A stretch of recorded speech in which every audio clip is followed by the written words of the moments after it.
Welcome back to Money RX for CRNAs. I'm really glad you're here today because if you're listening to this, chances are you have built an incredible career. You have worked long shifts, you have held everything together in high-stress rooms, and you've poured yourself into your patients and your family. And now you're wondering, when can you get your life back? When does work become optional? When can you retire on your own terms? Many CRNAs hit the $1 million savings mark and assume that means they're automatically ready to retire. But the truth is, $1 million opens the door to new opportunities, yes, but also new dangers. Retiring well isn't just about the balance in your accounts. It's about timing, flexibility, choices, and protecting yourself from the hidden dangers that show up in the final decade before retirement. So today I'm going to share 5 powerful moves you should make before you retire if you have saved $1 million. And these aren't generic tips. These come from real life case studies, research from top retirement experts, and years of planning with CRNAs just like you. Let's dive into step 1. Run your numbers early. Most people don't run retirement numbers until they're already emotionally done.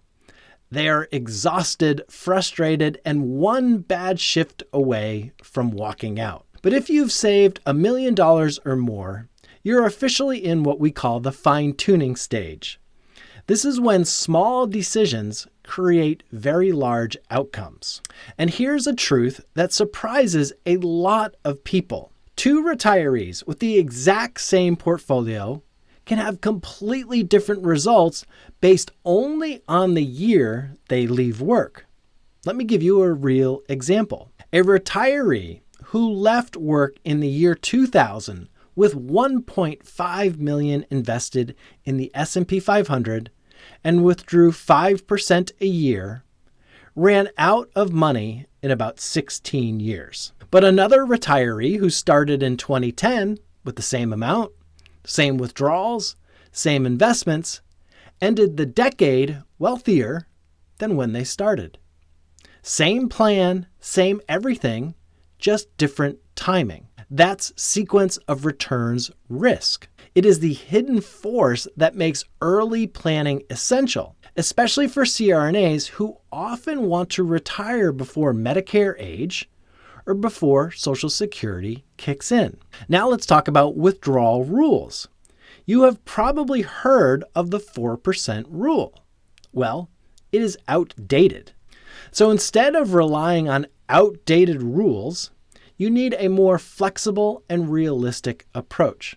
And here's what that looks like. You need a flexible withdrawal plan that adjusts based on market performance, your spending patterns, and your actual lifestyle. Your retirement years don't cost the same every year. Your go-go years, as we like to call them, cost more. Your slow-go years cost less. And your no-go years shift yet again. So a flexible plan grows with you. And next, you need stress testing. This means modeling your retirement through the best years in the market, the worst years, and everything in between. And if your plan can survive a bad timing retirement, then you know you're ready. And then there's tax-aware withdrawals.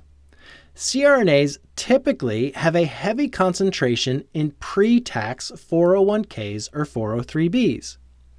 But where and when you withdraw can either save you tens of thousands in taxes or cost you tens of thousands. So which bucket you pull from, pre-tax, Roth, or brokerage, must be strategic. And finally, you want a spending plan that reflects what you want, not some cookie-cutter rule from the internet. So this one step, running your numbers early, will give you clarity, confidence, and control. You deserve to know exactly where you stand.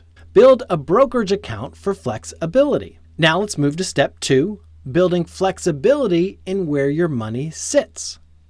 So CRNAs also tend to be excellent savers, but often, again, in the wrong buckets. Most of your wealth, as I mentioned, is usually sitting in pre-tax 401ks or 403bs or traditional IRAs. And these are amazingly powerful tools, but they aren't flexible. So if you want to retire at 55, 56, or even 58, well, pre-tax accounts will lock up your money until 59 and a half, unless you use special rules. So this is why a brokerage account is such a valuable tool. A brokerage account is simply a freedom account because it gives you access to money with no penalties, no age restrictions, and no forced withdrawals. And here's why this matters for CRNAs. Let's say you want to stop taking call at age 56, or you want to go part-time at 58, or you want to fully retire at age 60. Well, your brokerage account becomes the bridge that fills the gap between when you stop working and when Social Security or retirement withdrawals begin.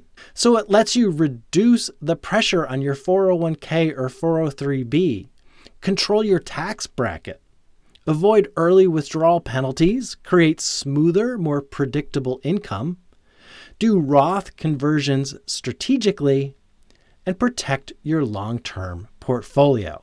And here's the best part. A brokerage account often allows CRNAs to retire years earlier than they thought possible. So it's not just a savings account, it is what we call a freedom tool. Lock in liquidity while you are still working. Step 3 is one of the most overlooked moves million-dollar retirees should make. Once you stop earning W-2 income, you might look wealthy on paper, but to a bank, you look incomeless. So banks don't care about your net worth. They care about having predictable income. And here's why this matters. If you wait until after you retire to open a line of credit or a HELOC, you may not qualify, even with a 7-figure portfolio. So this is why I recommend locking in liquidity before you retire. A HELOC, a home equity line, or an established credit line can give you access to funds in an emergency or during a market downturn. Now, it's not because you plan to necessarily take on debt, but because you want options. So imagine this scenario. You retire and then the market drops 20%. And suddenly the roof leaks, or you need a new HVAC unit, or a big unexpected expense shows up. Well, you do not want to sell investments at a loss just to cover that cost. So liquidity protects your portfolio during the vulnerable first years of retirement. A HELOC that sits unused costs you nothing, but when you need it, it can save your entire withdrawal plan. So think of liquidity as your proverbial break the glass in case of emergency tool. It will give you peace of mind and its control.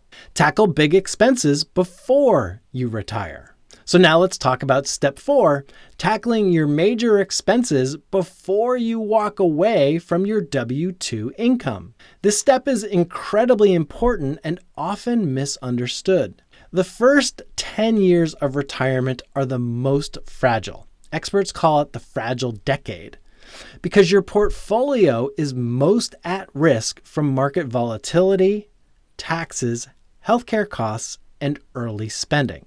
So here's the rule. Do not retire with big expenses looming. I see CRNAs all the time with postponed home repairs, really old cars, aging appliances, or long neglected dental work, and perhaps some big travel dreams. And I get it. Your schedule is demanding. You are exhausted, and life happens. But when these big expenses hit after you retire, they force larger withdrawals exactly when your portfolio needs to stay protected. So here's what I recommend. If you know that you need a new car, a new roof, new flooring, or maybe an updated HVAC unit, or even a kitchen refresh, handle it before you retire. And yes, this includes medical work, dental work, vision updates. Maybe you have knee issues or shoulder issues, all the things that the anesthesia work may have caused or worsened. Tackling these now gives your retirement plan breathing room, a lot less pressure, fewer surprises, and just more stability. Your retirement should feel like freedom, not a time where you're catching up on everything you didn't get done or have time for while working.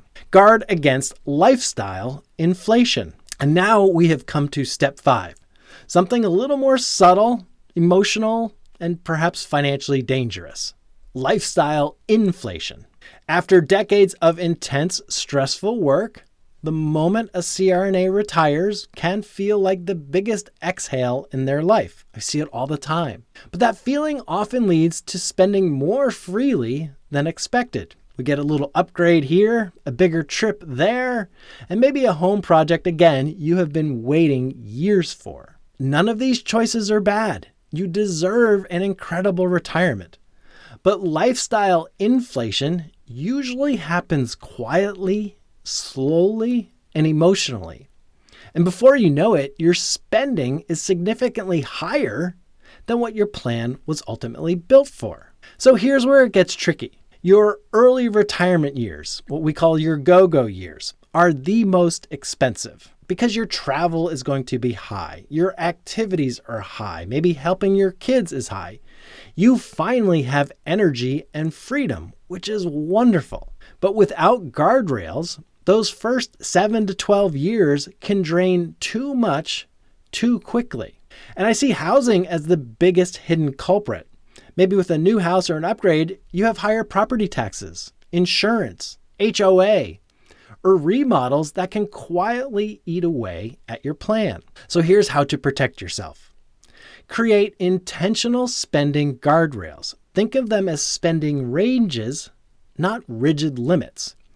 Use things like travel buckets or caps on discretionary spending, lifestyle budgets, annual check-ins, and intentional upgrades instead of impulsive ones. Again, you do not need to restrict your life. You just need to design it. Because freedom comes not from saying no, but from saying yes with intention. Okay, so let's recap the 5 most important steps to take before retiring with over $1 million saved. Run your numbers early. Build a brokerage account for flexibility. Lock in liquidity before your income disappears. Tackle big expenses while you still have W-2 stability. And lastly, guard against lifestyle inflation as you enter your first 5 to 10 years of retirement. You have spent your entire career taking care of everyone else, your team, your patients, your family. These 5 steps are how you finally can take care of your future self. You deserve a retirement that feels spacious, confident, clear, and filled with joy, not with any uncertainty or fear. If this episode was helpful, please feel free to share it with a CRNA friend who's also dreaming about making work optional. Thank you for listening, and thank you for everything you do. And I'll see you in the next episode.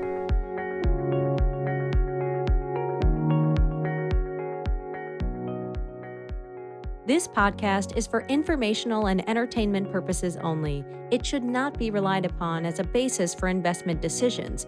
This podcast does not engage in rendering legal, financial, or other professional services.